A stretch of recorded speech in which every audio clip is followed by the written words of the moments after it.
नमस्कार। जय जोहार। साथियों, जागो पंच में आप सभी का हार्दिक स्वागत, अभिनंदन। साथियों, जागो पंच आपको अंधविश्वास और पाखंड से मुक्त करने के लिए लगातार मेहनत कर रहा है, काम कर रहा है। आपको समाज के जो हमारे, जिसे बोलते हैं जिंदा महापुरुष भी कह सकते हैं हमारे समाज में, क्योंकि हम महापुरुषों को पहचान कर पाते हैं जब वो नहीं रह जाते हमारे बीच में। लेकिन जो हमारे समाज में जितने भी लोग आज त्याग करके, बलिदान करके काम कर रहे हैं, वह हमारे जिंदा महापुरुष हैं। और इन महापुरुषों को अगर हम नहीं समझेंगे, नहीं जानेंगे, उनकी बातें नहीं सुनेंगे, तो निश्चित तौर पर हमारे साथ बहुत बड़ा छल हो जाएगा। तो उस छल से बचने के लिए अपने महापुरुषों की बातों को सुने और जाने। यानी आज हम फिर पुस्तक लेके वही आए हैं, एपिसोड अगला भाग, आर्यों का नैतिक पूर्ण प्रकाश से व्यभिचारी आर्य। तो और हमारे साथ हैं चिर परिचित आपके डॉक्टर देवेंद्र जी। और डॉक्टर देवेंद्र जी से तो आप अब तक परिचित हो चुके होंगे, और नहीं परिचित होंगे तो मैं फिर से परिचय करा दे रहा हूं। डॉक्टर देवेंद्र आज से 1 साल पहले जेल की 1 साल 9 दिन की यात्रा कर कर बाहर आए। और वो यात्रा इन्होंने क्यों की? वो यात्रा इसलिए की कि हमारे समाज से अंधविश्वास और पाखंड खत्म हो। यानी आपने वो त्याग किया जो हमारे महापुरुष करते हैं। इसलिए मैंने इतना सा आपको बताने का प्रयास किया। तो आज भी हम व्यभिचारी आर्यों की जो ये सीरीज है, ये पुस्तक है, उसका अगला भाग लेके आए हैं। इसमें आपको मिलेगा फिर वही कि हमारे देवी देवताओं पर कुठाराघात किसने किया, हमारे देवी देवताओं का चरित्र हनन किसने किया, यही समझाने के लिए आए।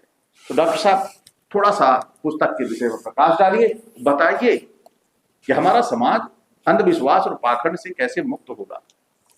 देखिए, ये सम्यक प्रकाशन की पुस्तक है जी। इसको पेरियार ललई सिंह यादव ने जी इस किताब को लिखा था जी। और इस किताब का शीर्षक ही है, ऐसा कि आप पहले बता चुके हैं, पिछले दो एपिसोड में हम लोगों ने चर्चा भी की थी, आर्यों का नैतिक पूर्ण प्रकाश। जी। और उसमें एक चैप्टर है व्यभिचारी आर्य। तो ये व्यभिचारी आर्य का ये आखिरी, अच्छा, जो शीर्षक है, आखिरी एपिसोड है। आखिरी एपिसोड है। इसमें हम आगे की चर्चा करेंगे। तो जो पीछे हम लोग उसी के कंटिन्यूअस में जो है ये आगे की चर्चा है। और इसकी शुरुआत हम लोग जो है करेंगे कुंती से। जी। कुंती, आप सब लोग को पता होगा कि कुंती जो है राजा पांडु की पत्नी थी। आप सभी को हमारा जो पिछला एपिसोड था, यानी एपिसोड नंबर 2, उसमें कुंती के बारे में जिक्र हुआ है और कुंती ने कैसे बच्चे पैदा किए थे, वही वाली कुंती ये है। लेकिन यहाँ पर कुंती की अलग दास्तान है, वो आपको डॉक्टर साहब सुना रहे। तो कुंती राजा पांडु की पत्नी थी जी, ठीक है, नियोग प्रथा द्वारा, है ना, नियोग प्रथा द्वारा। सब नियोग प्रथा क्या है थोड़ा बता दीजिए। अब आप ही बता दीजिए। वो हो सकता है कि हमारे नहीं, आप ही बहुत सारे दर्शक ना जानते हो, आप ही बता दीजिए। जी। मैं थोड़ा नियोग पे प्रकाश कि नियोग प्रथा है क्या। जैसे प्राचीन काल में, या यूं कहें वैदिक युग में, है ना डॉक्टर साहब, यही तो कहेंगे ना, वैदिक युग में जैसे मान लीजिए कि एक व्यक्ति है राम। अब इसे उस राम से मत जोड़ लीजिएगा भावनाओं वाले, मैंने यहाँ व्यक्ति का नाम लिया है, भावनाओं वाले। जी। आस्था वाले राम से नहीं मतलब है इनका। तो यहाँ पर राम है जो, यह संतानों उत्पत्ति करने में अक्षम, यानी शरीर से दुर्बल है, कृशकाय है, बच्चे पैदा नहीं कर सकते। तब ये बच्चे कैसे इनके हों, इनके पत्नी से बच्चे कैसे पैदा हो, इसका एक तरीका बनाया हमारे महर्षियों ऋषियों ने। तो उस तरीके में उत्पन्न किया कि परिवार के अन्य लोगों से सहयोग लिया जाए, यानी उनकी पत्नी देवर के साथ, या देवर नहीं तो रिलेशन में कोई ऐसा हो जिससे उससे संबंध बनाकर बच्चे पैदा कर सके, वही है नियोग प्रथा। नहीं, रिलेशन में क्या, सीधे सीधे क्यों नहीं कहते? जी। तुलसीदास ने सीधे सीधे कहा है ना जी। उसने कोई घुमा फिरा के नहीं कहा तुलसीदास। जी। ना ये भ्राता पिता पुत्र उर्गारी पुरुष मनोहर निर्गत नारी, दोनों तो सीधे सीधे कहा है कि चाहे भ्राता हो, चाहे पिता हो, चाहे पुत्र हो। जी। इसको देखकर ही स्त्रियां व्याकुल हो जाती हैं। देखिए, मैं ये सब ये अरण्य कांड की चौपाई है, मैं बता दूं आपको जो जी। आप पढ़ सकते हैं उसमें जी। जाकर के। हाँ नहीं देखिए, वो तो भावनाओं से जुड़ा मामला है। तुलसीदास जी बड़े मतलब लोगों को अंधविश्वास और पाखंड की गर्त में ले जाके गिराने वाले महापुरोधा थे, हाँ वही है ना। महापुरुष होते, सही कहा। तो लेकिन प्रकाश तो उन्होंने भी बड़ा बढ़िया डाला है। लेकिन वास्तव में नियोग प्रथा ये थी। तो आगे कुंती ने नियोग प्रथा से कैसे क्या ऐसी चीजें कर दी जो आज आपको ये काम की लगेगी। तो आइए चलिए डॉक्टर साहब के मुखार बिंदु से सुनते हैं। नियोग प्रथा द्वारा धर्मराज युधिष्ठिर को इंद्र से इंद्र द्वारा अर्जुन को, पवन द्वारा भीम को, जी। और सबसे बड़ी बात अश्विनी कुमारों द्वारा नकुल और सहदेव को पैदा किया। जी ठीक जी। अब ये देखिए, द्रौपदी पांचों पांडवों की तीन की मां थी, तीन की मां थी, दो की माद्री थी जो है। ठीक है डॉक्टर साहब एक चीज ये बताइए, इसमें ये बताया है कि जब मतलब नियोग प्रथा इन्होंने मान लिया, मजबूरी है नियोग, जरूरी है, मजबूरी है, तो मान लिया, चरित्र गिराना ही है तो एक से गिराते हैं, पांच पांच छह को लेकर ऐसा ये गलत है, ये नियोग नहीं है, ये नियोग नहीं, ये सहयोग है। हाँ, ये जो लिखा गया है शीर्षक है, हाँ, व्यभिचारी यार का द्योतक है, ये गलत है। व्यभिचारी तो नियोग करना था तो किसी एक से कराते हैं, 5-6 बच्चे उसी से हो जाते, 5 बच्चे हो जाते और बढ़ा लेते, और बढ़ाते, और कोई दिक्कत नहीं, इसमें कोई रोक नहीं था, ना बैरियर था। लेकिन ये गलत है। अब यहाँ पे क्या कह रहे हैं, द्रौपदी पांचों पांडवों की हाँ सम्मिलित स्त्री थी, पांचों से विवाह उन्होंने किया था जी, है ना जी। लक्ष्मी, अब आगे देखिए और भी मजेदार। हाँ। लक्ष्मी विष्णु की स्त्री थी, है ना। हाँ, तो पक्की बात है। इस लक्ष्मी का नाजायज ताल्लुकात इंद्र से भी था। अरे हाँ, इंद्र लक्ष्मी के साथ एकांत में काम क्रीड़ा करते थे, इस किताब में अच्छा लिखा हुआ है। ये हम नहीं करें, मैं आपको डिस्प्ले जुबानी है। जी जी, नहीं मैं आपको डिस्प्ले दिखा दूंगा, डाल दीजिएगा। जी जी जी बिल्कुल, है ना जी। अब लक्ष्मी ने घोड़े के साथ संभोग कराकर पुत्र उत्पन्न किया। इस पुत्र ने है वंश चलाया, है वंश, हाँ जी, है ना, है वंश चलाया जी। घोड़े से गर्भवती होना असंभव है भाई, असंभव क्या, नामुमकिन, किसी मतलब कि जानवर और मनुष्य का एक बार कोई मेल है। ये मान ले पत्थर पर दूब जम सकती है, लेकिन हाँ, जानवर से मानव में नहीं हो सकता ना, जानवर को ये तो तय है जी। ठीक है, लेकिन वास्तविकता क्या है, ललई सिंह लिखते हैं कि काम वासना से उत्तेजित होकर घोड़े ने अपने उसको लिंग को फुसला करके जो है, जिसे देखकर लक्ष्मी भी काम पीड़ित हो गई, है ना। तत्पश्चात घुड़सवार के सही घोड़ा जो संभालता है, जो घुड़सवार के साथ संभोग कराकर लक्ष्मी ने पुत्र उत्पन्न किया, जिसने है वंश चलाया।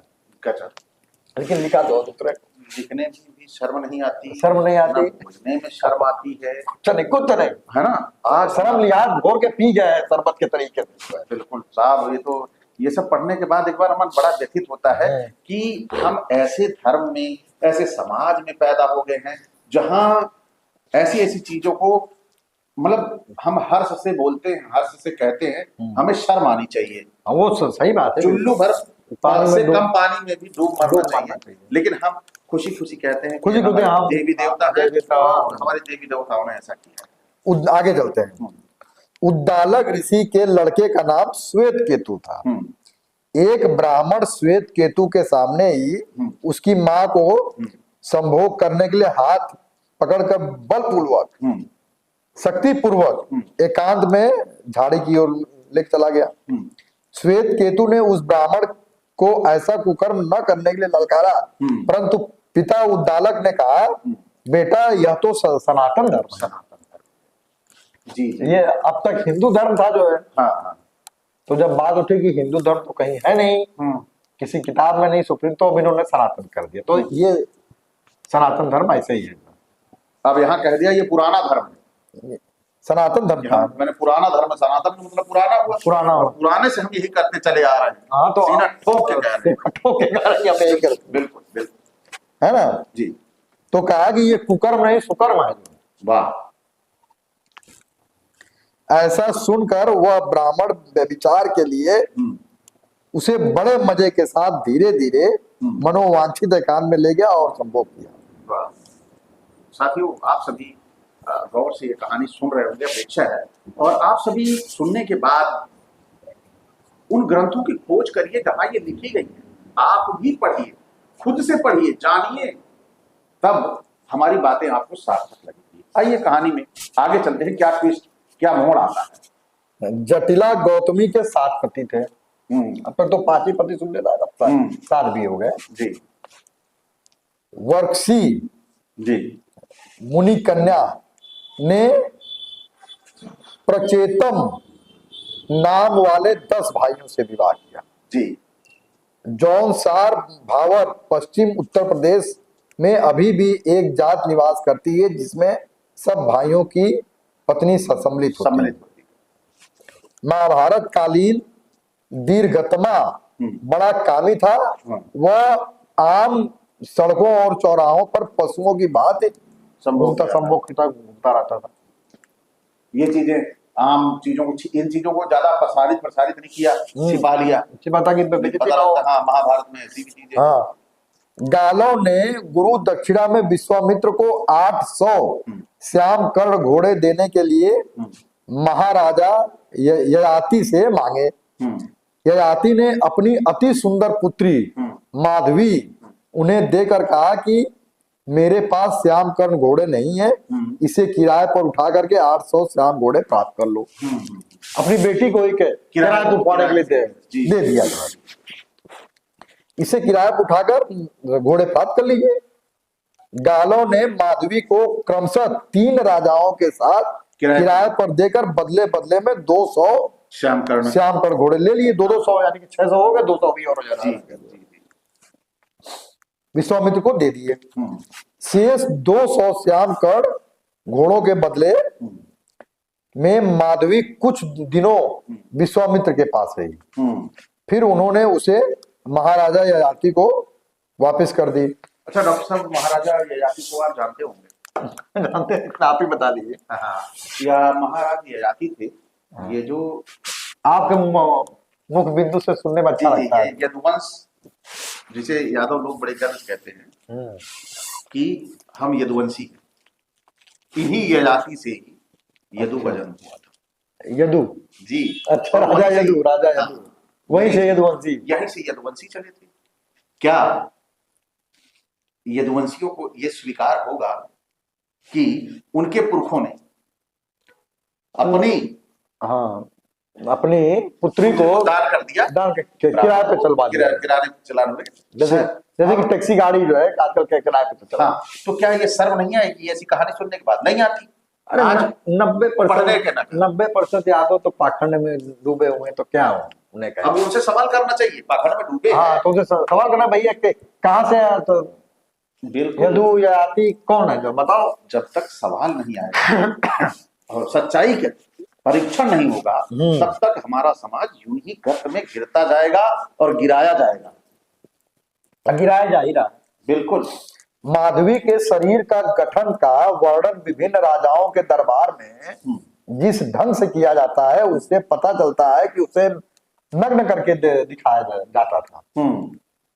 इस प्रकार विचार के लिए मजबूर करने वाला ये हिंदू धर्म जी अब सनातन हो गया। हाँ, तो अब सनातन हो गया, धीरे धीरे बदल रहा है। वो एक ही चीज ज्यादा दिन तक नहीं रहना चाहिए और फिर बाद में हम यही कहेंगे सनातन है। वैदिक धर्म आगे बदला, हाँ, है ना।